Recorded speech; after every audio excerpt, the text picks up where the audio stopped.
أهلا بكم أعزائي متابعي المشاهدين.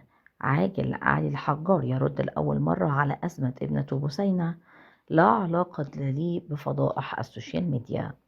خرج الفنان الكبير علي الحجار عن صمته ليرد للمرة الأولى على حالة الجدل الواسعة التي أثارتها ابنته بثينة عبر مواقع التواصل الاجتماعي خلال الأيام القليلة الماضية. وأعرب الحجار عن استيائه الشديد من تداول الأمر على منصات السوشيال ميديا وتحوله إلى ترند، مؤكدا رفضه الانسياق وراء هذا النوع من الجدل.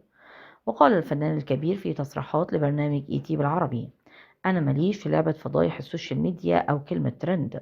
وكانت والدة بثينة ابنة المطرب علي الحجار أشعلت حالة من الجدل على مواقع التواصل الاجتماعي بعدما خرجت بتعليق حاد بشأن الفيديو المتداول والمنسوب لابنتها خلال الساعات الماضية، ومؤكدة أنه تم تسريبه من حساب خاص دون إذن.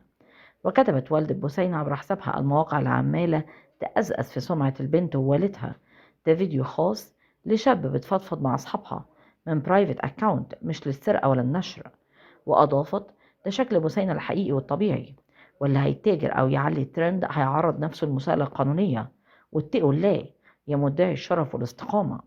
وكانت بثينة قد ظهرت في الفيديو وهي تتحدث بسخرية عن ظروفها المعيشية، قائلة: مش عارفة إن أنا إزاي عايشة، إحنا عايشين إزاي يا جماعة؟